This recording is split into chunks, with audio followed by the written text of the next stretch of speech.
성경 봉독하겠습니다. 오늘 함께 보실 말씀은 마가복음 2장입니다. 마가복음 2장 1절에서 12절 말씀입니다.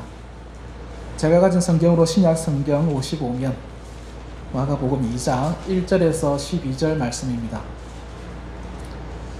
마가복음 2장 1절에서 12절 말씀, 제가 먼저 읽고 교독하도록 하겠습니다. 수일 후에 예수께서 다시 가버나움에 들어가시니 집에 계시다 하는 소문이 들린지라. 많은 사람이 모여서 문 앞까지 그를 자리가 되었는데 예수께서 그들에게 말씀하시니 사람들이 한 중풍 병자를 네 사람에게 메워 가지고 예수께로 올세. 우리들 때문에 예수께 데려갈 수 없으므로 그 계신 곳에 주문을 들어 구멍을 내고 중풍병자가 명상하게 하니 예수께서 그들의 믿음을 보시고 중풍 병자에게 이르시되 작은 자야 내 죄 사함을 받았느니라 하시니 어떤 세관들이 거기에 앉아서 마음에 생각하기를 이 사람이 어찌 이렇게 말하는가. 신성 모독이로다. 오직 하나님 한 분 외에는 누가 능히 죄를 사하겠느냐. 그들이 서로 이렇게 생각하는 줄을 예수께서 중심에 하시고 이르시되 그들의 것을 마음에 생각하니 중풍병자에게 내 죄의 사함을 받았느니라 하는 말과 일어나 내 상을 가지고 걸어가라 하는 말 중에서 어느 것이 쉽겠느냐. 그러나 인자가 땅에서 죄를 사하는 권세가 있는들 너희와 함께하려 하노라 하시고 중풍병자에게 말씀하시니 내가 내게 이르노니 일어나 내 상을 가지고 집으로 가라 하시니. 같이 읽겠습니다. 그가 일어나 곧 상을 가지고 모든 사람 앞에서 나가거늘 그들이 다 놀라 하나님께 영광을 돌리며 이르되 우리가 이런 일을 도무지 보지 못하였다 하더라. 아멘. 예, 우리 앞뒤 좌우로 한번 인사 나누도록 하겠습니다. 새해 복 많이 받으세요. 한 번 더 인사 나눌까요? 하나님은 당신을 사랑하십니다. 하여튼 올해 한 해 새해 복 많이 받으시길 바랍니다. 하나님의 크신 복이 저와 여러분의 가정과 또 특별히 예담교회 가운데서도 충만하기를 바라겠습니다. 그 예전에 어떤 한 중국 사람이 뭐 실화인지 아닌지는 모르겠습니다. 그냥 우스갯소리로 나온 것 같은데 한 중국 사람이 자신의 삶을 너무 비관해서 자살을 하려고 농약을 먹었는데 하필이면 그 먹은 농약이 가짜라서 죽지 않았다 이 말이 있습니다. 뭐 일단 가짜긴 가짜인데 일단 뭐 몸에 안 좋은 거는 먹은 거잖아요. 그래서 병원에 실려가서 링겔을 맞는데 하필이면 그 링겔이 가짜인 거예요. 그래서 결국에는 죽어버렸다 그런 이야기가 있습니다. 워낙 이제 과거에 중국의 가짜 제품이 많이 나오다 보니까 요 관련해서 그런 이야기들이 오가는 것 같습니다. 근데 저는 이 이야기를 들으면서 그냥 마냥 웃을 수만 없었던 게 뭐냐면은 여러분 가짜 중에서 진짜 조심해야 되는 가짜가 뭐 지도 지금 말이 조심스럽긴 합니다만은 교회가 가짜가 되어서는 안 됩니다. 영혼을 살리고 영혼을 죽이고 눈에 보이지 않는 영역을 다루는 것이기 때문에 거짓말 하기가 쉽거든요. 이단들 특히 잘하지 않습니까? 눈에 안 보이니까. 그래서 가짜가 되다 보면은 영혼을 살리는 곳이 교회여야 되는데 실제로는 그러지 못하고 영혼들마다 상처받고 죽어버리는 그런 가짜와 같은 교회들이 되어서는 안 되겠구나 하는 생각을 제가 그 이야기를 들으면서 많이 하게 되어졌습니다. 여러분, 교회가 교회로서의 역할을 제대로 세워나가기 위해서는요, 누가 뭐라 하더라도 그 가운데 하나님의 말씀이 바로 증거져야 될 줄을 믿습니다. 그래서 그 말씀이 증거되어진다는 것은 설교자의 노력도 노력이겠지만 그 말씀에 집중하고 또 그것에 대해서 성도들이 항상 설교자와 설교를 위해서 기도해주는 그 중보 기도의 역할도 저는 중요하게 생각합니다. 그래서 우리 교회가 더욱더 하나님 앞에 온전히 설 수 있도록 설교자를 위해서 또 말씀을 전하는 자를 위해서 기도하시는 저와 여러분 되시기를 바랍니다. 네, 오늘 본문 말씀 우리가 한번 또 살펴보도록 하겠습니다. 오늘 본문 말씀은 중풍병자에 대한 이야기입니다. 중풍병자. 오늘 1절 보시면은 한번 같이 읽어볼까요? 오늘 보면 1절 말씀입니다. 찾았습니까? 우리 성경 하나하나 풀어갈 테니까요. 아마 저를 쳐다보기보다는 성경 말씀을 많이 쳐다보셔야 될 것 같습니다. 자, 1절 같이 한번 읽어보겠습니다. 시작. 주일에 예수께서 다시 가버나움에 들어가시니 기술에 계시다는 소문이 들린지라. 예, 1절 이제 본문 배경인데 가버나움에서 일어난 일이다라는 것을 알 수가 있죠. 근데 1절에 보면은 가버나움이라고 하는 지명 앞에 어떤 단어가 있습니까? 다시 있습니다. 다시 가버나움에 들어가시니. 이 말은 이번이 가버나움 방문이 첫 번째가 아니다라는 거죠. 전에도 방문한 적이 있다. 그 말 아니겠습니까? 다시 들어가셨다 되어 있습니까? 그래서 1장 21절에 보면은요, 마가복음 1장 21절에 보면은 실제로 예수님께서 가버나움에 들어가셔서 하신 일들이 나와요. 그래서 그때 어떤 일을 하셨냐면은 더러운 귀신 들린 사람을 고치는 장면이 나옵니다. 귀신을 이제 쫓아내는 장면이 거기에 나오는 거죠. 그래서 그때 처음 가버나움을 방문하셨을 때 예수님이 너무나 엄청나게 또 좋은 일이고 하니까 사람들이 예수님에 대해서 굉장히 좋은 생각을 가지고 있는 겁니다. 아, 그때 예수님 오셔가지고 그 병든 사람, 그 귀신 들린 사람 고쳐주셨지. 이 예수님에 대해서 좋은 생각을 가지고 또 이분이 우리 마을로 오시면은 좋은 일이 생길 것 같다라는 그런 기대감이 이 마을 사람들에게 있었던 거예요. 그래서 오늘 1절에 보면 다시 가버나움에 들어가시니까 예수님에 대한 소문이 그 동네에 어떻게 되겠습니까? 쫙 퍼지게 되는 겁니다. 쫙 퍼지게. 특별히 이번에는 가버나움의 어느 지역에 머문 게 아니고 어느 한 집에 들어가셨다, 이 소문이 드는 겁니다. 그래서 사람들이 야, 그 집 어느 집이고 어느 집이고 해가지고 사람들이 모여드는 거예요. 모여들어서 2절에 보니까 뭐라고 됐습니까? 많은 사람이 모여서 어디까지도 들어설 자리가 없다고요? 예, 문 앞에까지. 그러니까 그 집이 요 안에 사람들이 꽉 차 있는 겁니다. 발 디딜 틈도 없이 꽉 차 있고, 심지어는 그 집에 들어오는 입구 있죠, 입구를 비롯해서 그 집 주변에도 뭘로 가득 차버린 겁니까? 사람들로 가득 차 있는 거예요. 그러니까 처음에 예수님께서 이곳에 오가지고 얼마나 선한 영향력을 미쳤는가 하는 것을 우리가 볼 수가 있는 거죠. 그런데 오늘 본문에 보면은 그 많고 많은 사람들 중에 야, 나도 꼭 예수님을 만나야 돼 라고 생각한 사람이 나옵니다. 그 사람이 누굽니까? 중풍병자예요. 중풍병자라는 것은 중풍에 걸린 사람이라는 거죠. 중풍이라면은 뭐 저도 잘 모르는데 이 뇌 쪽에 피가 막히거나 터져버렸을 때 일어나는 병이랍니다. 뇌출혈 혹은 뇌경색 되는 거죠. 그러면 이제 사람의 신체 기관 중 일부를 사용을 못하게 되죠. 한쪽 팔, 한쪽 다리 뭐 이렇게 사용을 못하게 되는데, 오늘 본문에 나오는 이 중풍병자는요, 도무지 혼자서는 움직일 수가 없는 거예요. 이렇게 상에 누워 있으면은 다른 사람들이 그 사람을 옮겨주어야 이동할 수 있을 정도로 굉장히 심한 병에 걸린 사람이었습니다. 그러다 보니까 예수님에 대한 소문을 듣고 나도 저분을 만나야 돼 라고 생각을 하지만 다른 사람들보다 빠를 수가 없죠. 자기를 도와줄 사람을 수소문해야 되고 또 그 사람에 의해서 옮겨지는데 뭐 빨리 뛰어갈 수 있는 것도 아니고, 그래서 결국 이 중풍병자가 예수님을 만나러 왔을 때에는 들어갈 곳이 있다 없다? 어찌 되겠습니까? 없는 거예요. 집 안에도 사람들이 가득 차 있고 집 밖에도 어떻습니까? 모든 사람들로 둘러서 있으니까 들어갈 길이 없는 거예요. 혼자 파고 들어가도 힘든데 다른 사람에 의해서 이동된다라는 그 인파를 뚫고 위험하죠. 잘못하면 압사당할 수도 있는 일이고, 그래서 여차 있으면 예수님 못 만나고 헤어질 것 같은데 이 중풍병자가요 포기하지 않습니다. 중풍병자가 포기하지 않고 장깨를 내는데 그 장깨가 뭐였습니까?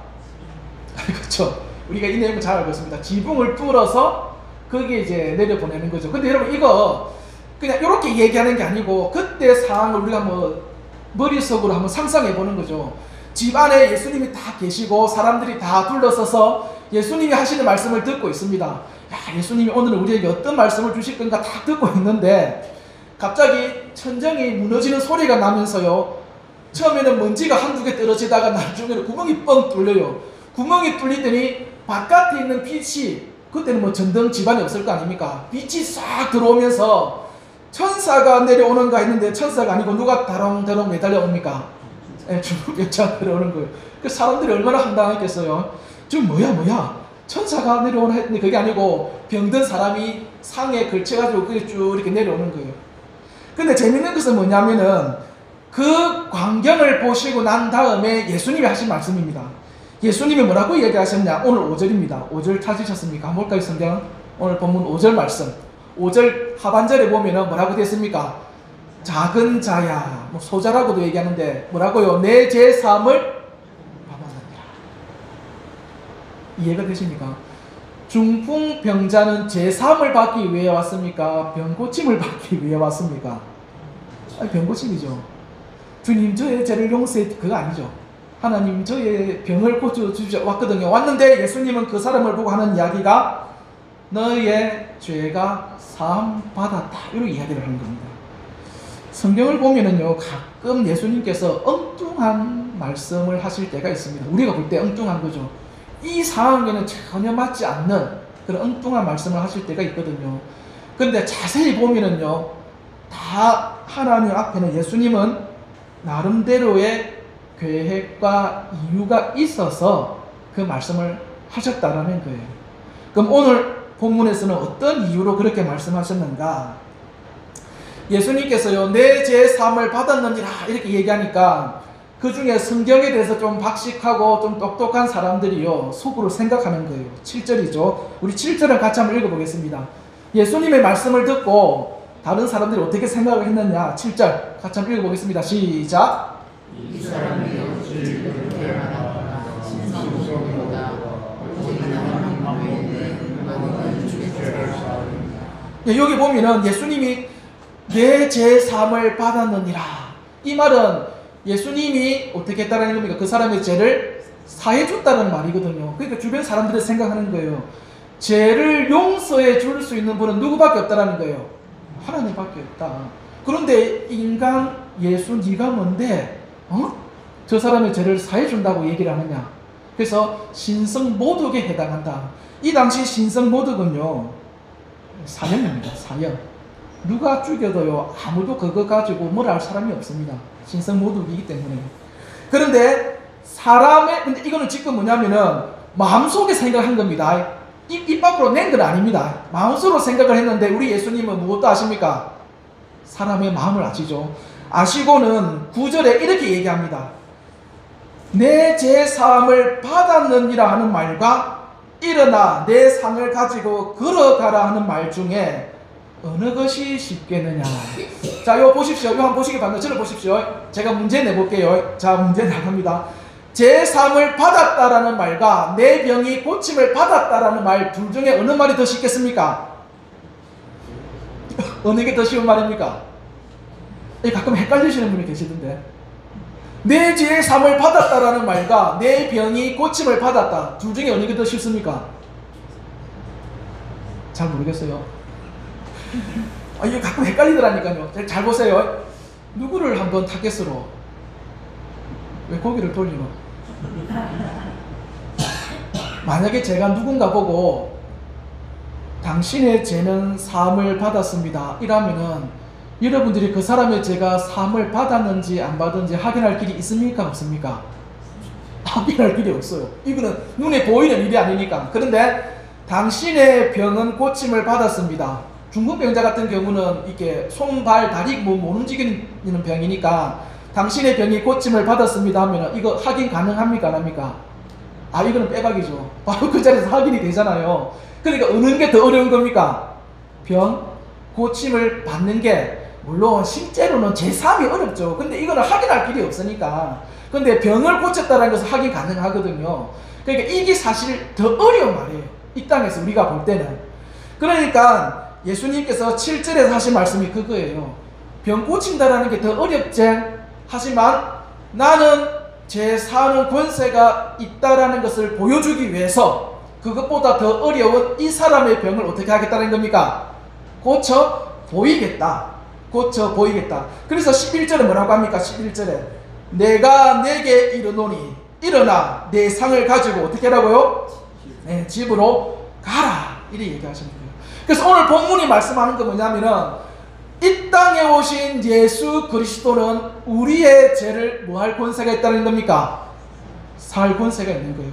그리고 7절 아까 그 주변에 있던 사람들이 마음속으로 했던 거, 죄를 사하는 권세는 누구에게만 있다고요? 하나님에게만 있다. 따라서 예수님은 이 땅에 오신 인간이면서 동시에 누구라는 겁니까?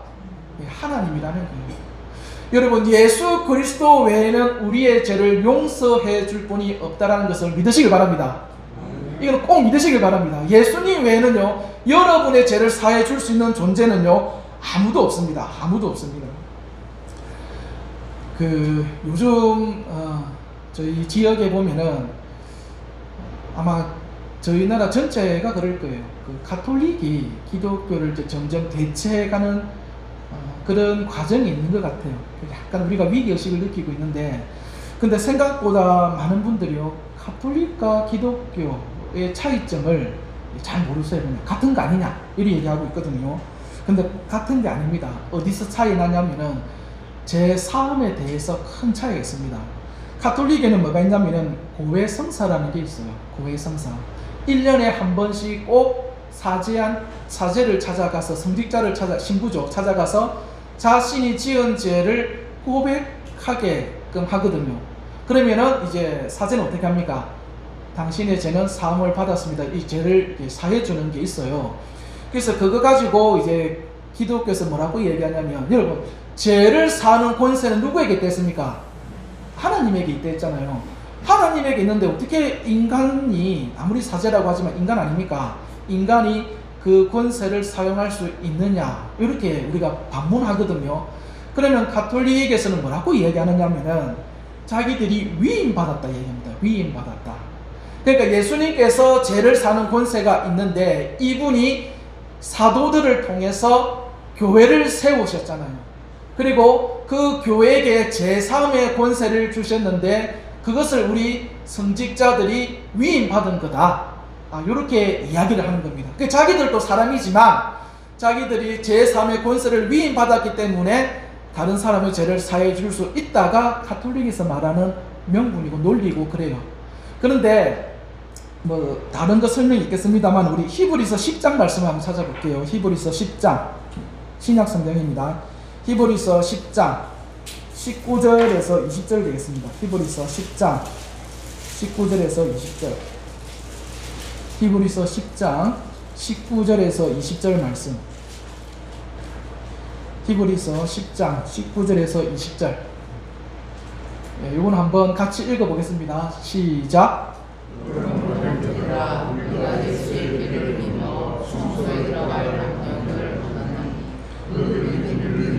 휘장 가운데로 열어놓으신 새로운 산 길이요, 휘장은 곧 그의 육체니라. 아멘. 여기 보면은요, 19절이죠. 우리가 예수의 피를 힘입어 어디에 들어갈 용기를 가지게 됐다고요? 성소예요.